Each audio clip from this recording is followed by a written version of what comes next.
Season 75 UAAP. And introducing the starters for match number 6. First, for the UST Tigresses. Number 14, Lauren Luntin. Number 11, Team Captain Judy Cavallejo. Number 7, Micah Ortiz. Number 8, Carmela Tunay. Number 9, Maru Banatikla. Number 15, Jessie De Leon. Their libero is number 12, Denzel Dusaran. And the head coach of the Tigers is Ochi Mamon. And now their protagonists from this year's UAAP host, National University Lady Bulldogs. Number 1, Desiree Tada. Number 11, Laila Pablo. Number 2, Ivy Perez.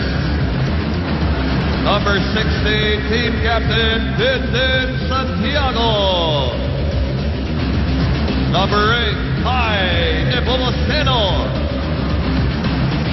Number 9, Aiko Urdas. And their libero, number 12, Jen Reyes. Head coach of the Lady Bulldogs is Francis Vicente.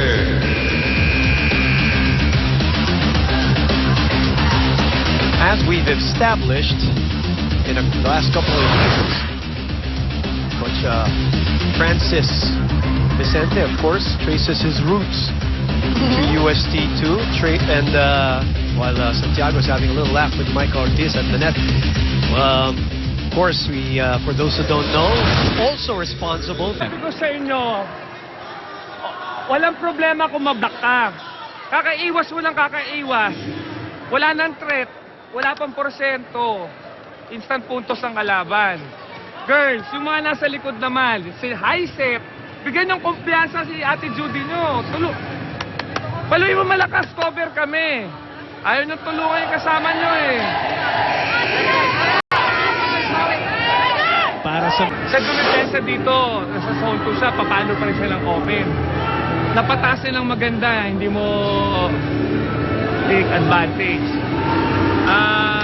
Judy, paluin mo lang. Iwas ka lang iwas eh. Lobo mo eh. Iwas ka blacker eh. Micah, step up! Second mo lang problema natin. O yung block nyo sa sahod na yon. Hindi tayo talo sa sa taas ng abot. Ang nangyari lang, hinihintay nyo lang na tamaan kayo ng bola. Maging agresibo kayo. Kayo mag-initiate na ng contact. Ang set ng kalaban, nakadikit naman sa net eh. Para kayong naka-blanco lahat dyan. Hindi naman. Guys, hindi na. Mali na ball 5 minutes. Lahat sila nakaabang long ball. Okay, anong gagawin nyo? Gawa nyo ng paraan. Pwedeng i-drop ball nyo sa likod lang ng racket. Okay? Pero huwag yung ilalapit to sa tao. Intindihan, lahat sila nakaganyan, no? Inaabangan na yung lakas ng palo nyo. Paikutin mo yung tao mo, paikutin mo. Okay? Nasa harapan si Ortiz. Okay? Hindi na, paikutin mo para mataranta si Ortiz. Huwag mo yung open. Makahabol na yun. National. Yeah! Ni Coach Janelle, pag nanalo sila, may treat siya for the team. Okay? Actually, sumaya niya sa kay Coach Janelle. Humingi ako hotdog. Happy birthday treat. Oo nga naman, Why what's a not? birthday gift to Coach Janelle? Regalo. Maruba Natigla back to the roster. Back and playing for Coach. Ay, it's his birthday pa. Hingit na. Dalawang hotdog na yan dahil dalawang camera shot na kay Coach Janelle. In the meantime, he's not happy because his team is down 3 here in the third set. Pwedeng gawin nyo, be quick, tres. Okay?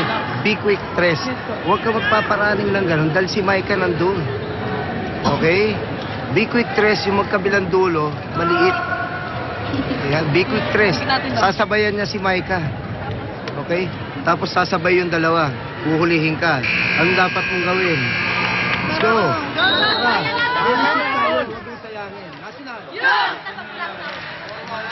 Yung fading in the background, merong humihirit na huwag mag-relax. Because that is the tendency always for teams that are in the lead, especially Winning the first and the sets. second set. UST's Bakit nga ba? human nature, di ba? Yeah, true. Parang may konting... Pahinga. Oh, and Diba, before Alex? you know it, nagbinigyan mo na ng kumpiyansa yung kabilang team. 2 puntos lang, pero That is actually the point there. Yung ikaw, nagpapahinga ka, pero you don't realize that you're giving yung momentum back to the opponent. So, yun yung ayaw mo na. challenge it. And I think it would also be a right time to do so. I Yeah, hate to true. second guess Coach Francis, but this is a crucial part. Lalo na if they lose this point. And then lose the set, If di they ba? lose the set, more Diyan importantly. eh. Lastimosa has played well. Joust at the net. Pablo keeps it alive. Now that point becomes crucial, Yes. Mosey. Right. Now it becomes crucial. That was worthy of a challenge earlier. I like how Lastimosa's playing here. She's been solid offense, defense, Mosey. Right. With the Pablo on the other side. Parang gano'n, no? Saka kabila, sino? Myla. Kaya mo umikot, ha? Bilisan mo, umikot ka, ha? Papainan mo si Ortiz, ha? Papainan mo. Okay? Pagkatapos, tapon mo sa open. Okay? Painan mo, ha? Kailangan, mapapainan niya yan, ha? Pakintindihan, pagbalik, magkata-combination ka. pa! Kaya!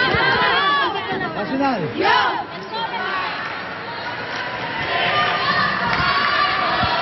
Well, trying to stop the momentum there. UST starting to feel better about themselves here. And I think Lastimosa is one of the sparks That's for Coach right. Oji. She's kept them afloat in this set, and now they're even leading by 3. Even defensively. Nice play by NU, but that's overcooked. That's clearly out. Pablo sending it long. Now it's a 4-point lead. Now that challenge, unchallenged call earlier might, Just be the point the where, important. Talaga nung adjustment, they wait 3-4 points before they adjust. Yun ang kinagagalit ni Coach Oji. Kai with some smarts here to bring them within 1. Kayong tatlo. Ha? Mela, tumulong ka sa receive, tumulong ka sa coverage. Chloe, pagka umaatake sila, hindi mo pwedeng hintayin na tumama sa'yo. Maging agresibo ka, dukutin mo. Oh, resiban yung maayos, Chloe, pumasok ka ng magandang timing. Ha? Mga tulong ka lang dito. Chloe, of course, being the rookie. Cortez. Grabe talaga yung volleyball lingo, no? Just last, ano pa to, game? Patayin, di ba? Kayo naman, dukutin. Ano ba to, sport na to? May dukutan, may patayan. Dikdikan. Diinan. Baon. Mga ganun eh. Titignan natin kung mababaon ng UST. Lastimosa has been the savior in set number 3. And why not end the set with her attack? That's right. Set number 4. Here's Perez, who had 2 service errors, one crucial one to give UST set point. And that's set number 3. Santiago from behind. Tunay was there. Caballero checked. There was coverage, but may butas. And Judy Caballero once again read well by the defense of the Lady Bulldogs. Nung sinabi kanina in the pregame na yan ang babantayan, alam mo, the people na sinabi nilang babantayan, talaga namang nabantayan in this game ng NU. Yung mga hindi inaasahan. Yan ang magiging Yun ang key. kailangan for UST naman, on the other hand. Imagine, they even had to sit out Maru. Maru in the second set. Pablo again. America just outsmarting UST on that last play. She has 11 points on 10 attacks rather. And 1 block in overall game for Myla Pablo. And a 2-0 lead. Ivy Perez continues to serve. Good serve. Good serve. This time it's an ace for Perez. And Coach Odi will change liberos.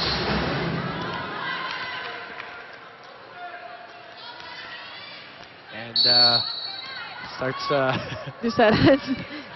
It's done for a Scolding. moment. A Sometimes, little bit of alam mo, scolding. maganda yan eh. You sit down your player, you make her see what's happening inside the court. But, right away, error. And Susaran comes back. By the way, again, explain natin, Mozi. Dun sa mga bagong nanonood, bakit pwede ang ganyan? Dahil sa libero, no, Mozi, pwede nilang gawin yan. Yes, and pwede na rin na ngayon yung innovation nga na dalawa na yung libero in the roster. That's right. So, before, isa lang yan. But sa He also reminded the girls to avoid saving the ball too low at dapat paakyat at hindi padapa o paluhod. Gusto pa sana ipag-jog ni Coach ang targets ng kaunti kaya lang wala ng oras kasi alam niyang maganda naman ang physical condition nila. Kailangan lang magising. Boom. Maraming salamat, Tina. buti hindi pinapalitan ng coffee yung jug. And now, UST is just behind by 10 here. Is this one of those days, Mozi? Hindi ko clearly seen. Diba? On their faces. Parang wala eh. Yun na nga, out of focus. Lambot naman yung block. Yung spiker natin, yung 5, nagiging useless na eh. Gamitin mo, di ba kanina pinag-combination ka. Pag sa miss ball din, nandito kayo, yung 2 blocker, naka-establish na. Ang hirap na palusutan yun. Malalaki yun eh. Dali mo sa kabila. Ha? Kung natutukan ka naman, dali mo dito. Opposite setting tayo. The errors like that last one, Mabigyan ng konting 3 points. wanting too long. Otherwise, this is really a huge disparity. It's good serve from the rookie. Or- Double contact. Back-to-back errors now Yan yun. from NU. Coach Francis not taking any chances, Mozi. Calling a timeout with an 11-point lead. Baba yung bola, kaya hindi mo na ipasok. Bigay mo sa quick, kahit nakatagilid ka na, hindi ka tatawagan nun. Okay? Hinahabol mo lang naman eh. Okay. So tapos na yun. Mag-receive tayo ng maayos. Okay? Anong play nito? Backline ha? Mag-be quick ka. Naintindihan. Pagkatapos saan ka? Mag-ano ka? Kunwari pag ganito, biglang gagano ka. Okay? Okay.